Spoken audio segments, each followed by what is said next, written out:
Well, hello, everybody. Hello. I feel like such a Southern princess the way I did that. I felt like Paula Dean. That's what I felt like. You know? My name is Sampson. If you can't tell, I am black. I'm also a comic, a man, and gay. And that's not something that I always had the easiest time really coming to grips with, because when you talk about coming out, you're looking at how you feel about yourself and your self-value and how you put emphasis on things that other people think about you. And I don't think a lot of us stop to understand that there are 7 billion people on this earth and only one you. One. Some people, there only need to be one of them, okay?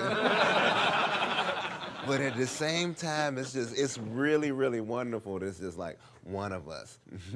But I've done this ever since I was a child, and sometimes I just kind of catch myself staring in the mirror, you know, like I look in the mirror, because I look good with my clothes off, okay? No, but like I catch myself doing it sometimes, like, is that you?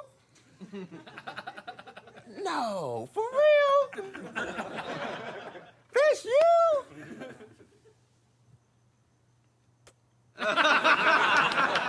That's me, okay? I remember when I was in kindergarten, I had my first crush. It was this little boy named William. I wanted to color all his pictures for him. That's kindergarten love, okay? During nap time, I wanted to lay next to him, you know, and do little romantic things that kindergartners do, you know, like feed each other glue and stuff like that. You know? Y'all know that thing y'all get straight guys where, like, you see a really pretty woman and you're like, I never got that. Like, if I see a girl and she looks really good, I'm like, oh my God, she would be so fun to shop with. You know what I'm saying? Like, that's what I thought. And I questioned that for years. And a lot of it was because I am a product of the South. Part of me is proud of that. The other part is cautious to admit it. We had beautiful things like fried chicken and biscuits and cornbread and all that. But we also had crazy stuff like Baptist conservatives. You get up at 6 a.m., get to church by 7. One service lasts from 7 a.m. to 5 o'clock p.m., okay? Then you leave to get a fish sandwich and you come back again from 6 to 8 p.m., okay? And the whole time, these people are swinging around on the chandeliers, you know, drop kicking you in the name of Jesus and all kinds of stuff, you know. And this is traditional Southern religion. I'm talking about if you get pregnant out of wedlock, they will make you stand up in front of the church and apologize. The pastor's like, "There's some holes in this house. There's some holes in this house."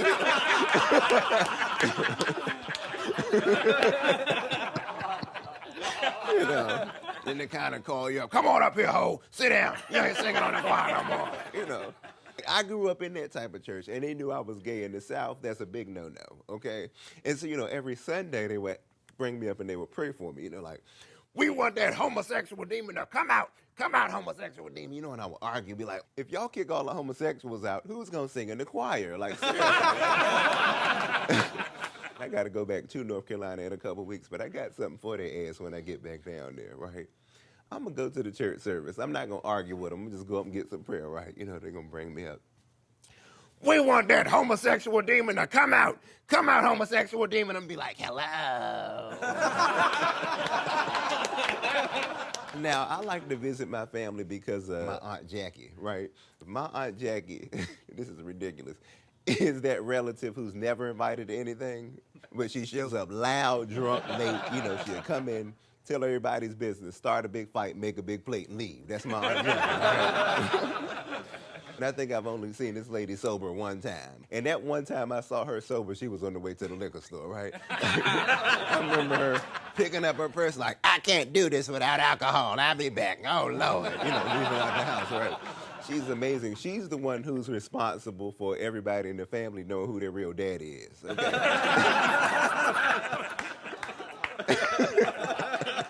That's my Aunt Jackie, right?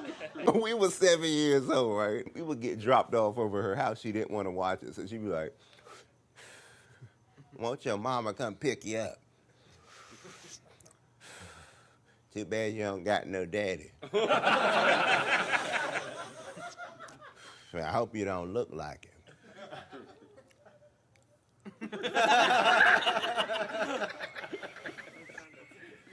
Because it'll be a sad thing to look in the mirror and see somebody you don't know.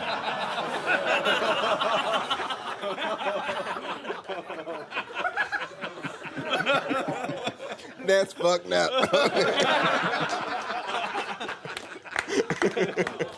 And then she always look at her stories. She used to videotape them while she was at work. We'd be sitting on the floor. We'd be like, Auntie, I'm hungry. You gotta wait till the commercial come on.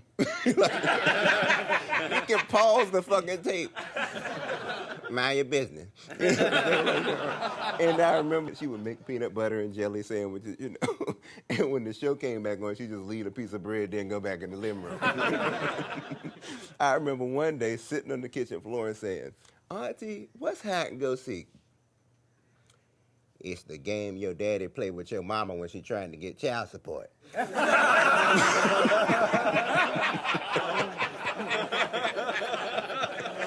That's my Aunt Jackie, okay? I was a chubby child, right? That's in style in the South, right? And so since I've left, I think I've gotten, kind of sexy, When you go back down there, they look at me, they see my body, and they think I'm dying, right? Do they do that to you? Like, because you go in, and they always have a spread, and they start looking at you, like my aunt, and she'd be like, oh, my Lord, boy, what's wrong with you? Are you eating? Yeah, I eat all the time. You sure? Yeah. You got cancer? No. You been using condoms? Okay, you need to mind your damn business, okay? And my uncle's like, you hungry? And I'm like, yeah, I'm hungry. Go in there and get you some sweet potato pie, because that's my favorite food. And I went in there and got the sweet potato pie I'm eating. He's like, is it good? I'm like, yeah, pretty good. Well, go in there and get another one. I go get another one and start eating it. You look better already. And I accidentally ate an entire sweet potato pie, right? And of course, you do something like that in North Carolina. Oh, my Lord, that boy ate a whole sweet potato pie. That boy ate a sweet potato pie whole, right? Which is why I love my Aunt Jackie, because she comes in the kitchen like, he did what? That boy ate a whole sweet potato pie. That boy ate a sweet potato pie whole. Well, that's better than the kind of holes you be eating, stuff like that. And like I said, I knew I was gay when I was little, right? And so I was 6 years old. Like, we had the Oscar Mayer Wiener song, so I won at the county fair, right? And I got like a month's supply of hot dogs. And I remember sitting at the table eating the hot dogs, right? And my Aunt Jackie was looking at me like, all right. You'll make some man happy someday.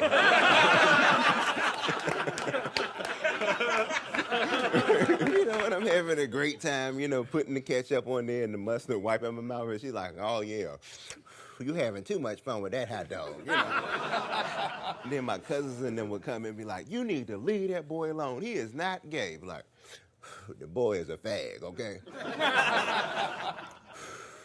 He gonna carry the torch for his Aunt Charlie. Stuff like that, right? She always made me be upfront about who I was, right? Because when I was in high school, like, I was on that whole DL thing. Like, I played basketball, played football, and I was dating the quarterback of our football team. So he would come over, we would be snuggled up on the sofa, kissing, holding hands, doing gay stuff while nobody was home, And the lock turned early. So I was like, oh, my God, just look. And Aunt Jackie walks in.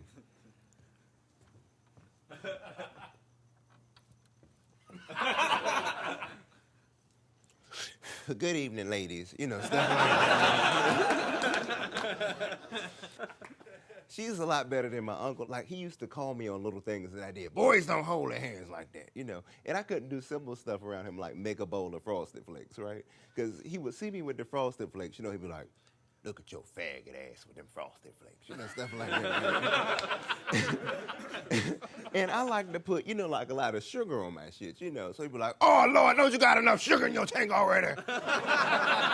You don't got enough sugar in your tank already, boy. This is the one years later when I came out and he found out I was gay. He used to hide all the Kool-Aid because he thought the Kool-Aid was making me sweet, okay? Like, it was crazy, right?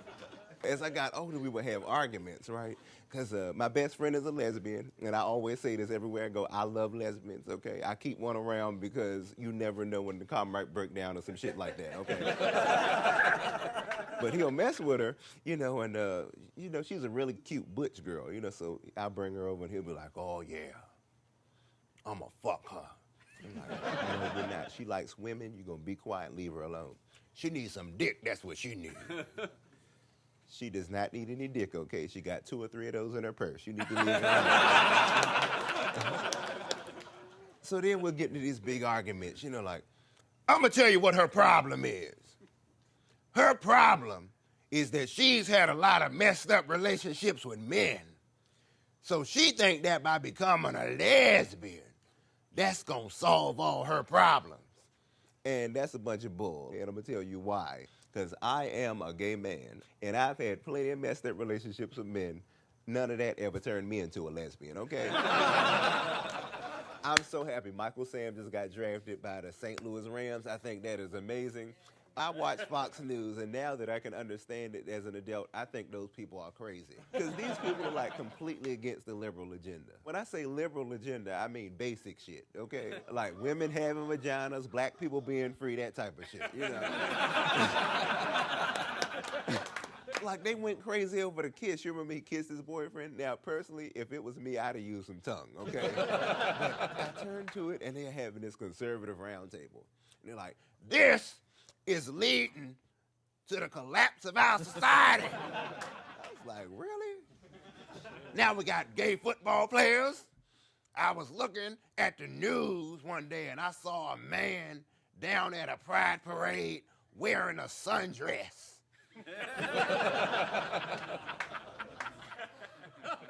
That's the worst possible thing this country could see.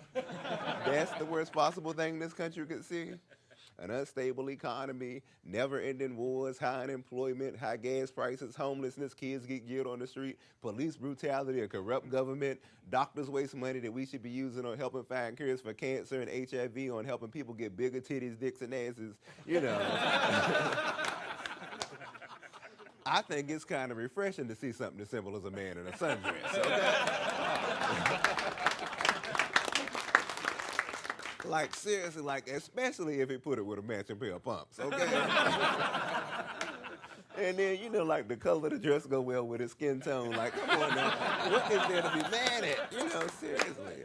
And it amazes me, some people really believe that being gay is a choice. I'm black and gay, okay? You don't make that shit up. I mean, it might come in handy for a scholarship or something like that, But other than that, I mean, it is a challenge, And I went through a lot of things, especially early in my career. I started sneaking out in clubs because I was about 16 when I started. Because I was still in the closet. I did gay things at home, never talked about it on stage because it wasn't anybody's business. And outside, I was a big closet case, right? So I started out telling all these pussy jokes, right? Because that's what you're supposed to do as a straight male comic. And the audience loved it, like, oh my God, pussy, woohoo, right? And then I would start describing it to them, right? And that's where they would be like,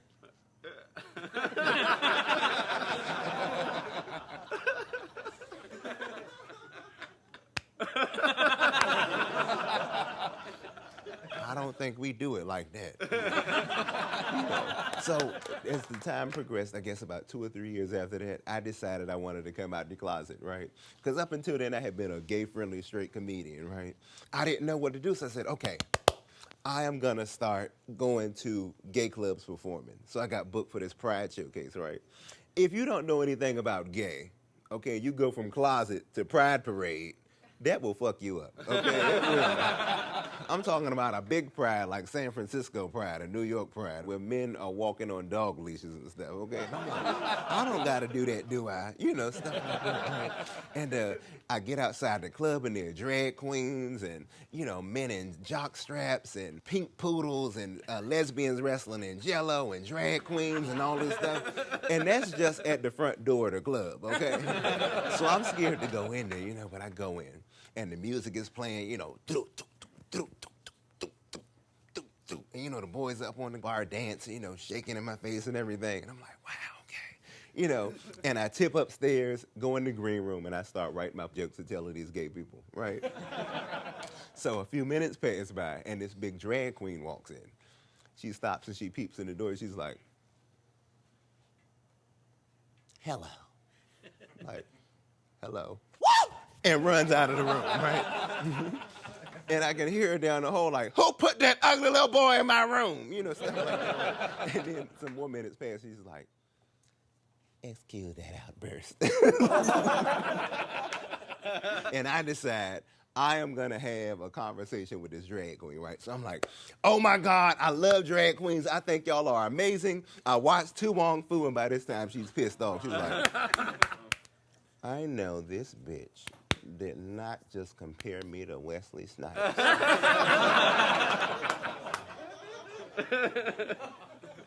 I'm sorry. Do I need to be quiet? If you don't want to get stabbed in your face, you better. So it got quiet in the room, right? You know, and some time goes by. And she breaks the silence. She's like, so are you a drag queen? Who, me? You're the only other bitch in this room, honey. Oh, yeah, I'm a comedian.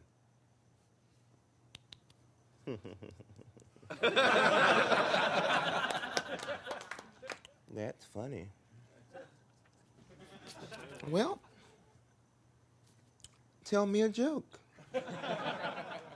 And back then it was something like, what do you call a couch potato's kids? I'm scared to hear the answer to this one, honey. Tater tots.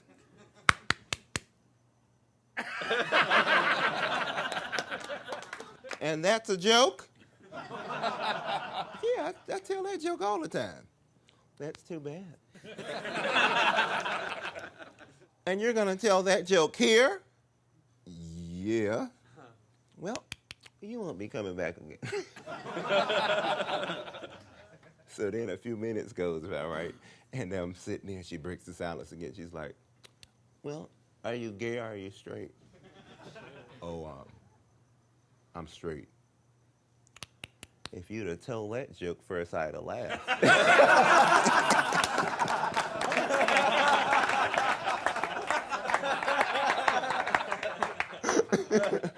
And it was something about that, something that caused me to want to change, to be more open with myself, right?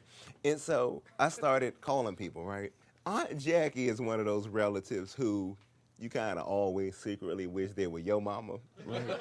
So I decided I'm going to call her, right? So I call her. Hello, Aunt Jackie. Yeah, baby.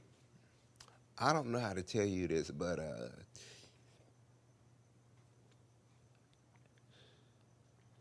I like boys. Well, duh. Ray Charles could see that, and he dead and blind.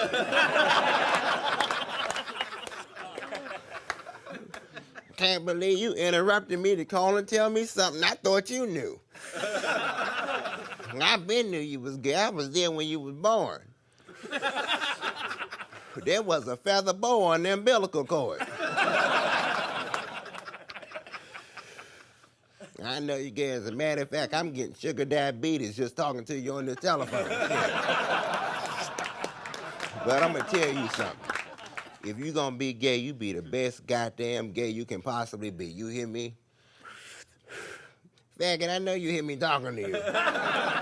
Make sure if you a fag, somebody put a number 1 on the front of that motherfucker. You hear me? And it's something about that that made me be able to look at myself now in the mirror. You know, when I had those moments like I was telling you all about, where I'd be like, for real? That ain't me. That's me. And now I can look in the mirror and I see me, Sampson. If you can't tell, I am black, okay? I am a male, a comedian, and I'm gay. And that is perfectly okay. And I hope y'all enjoyed it. Thank y'all so much. Thank y'all.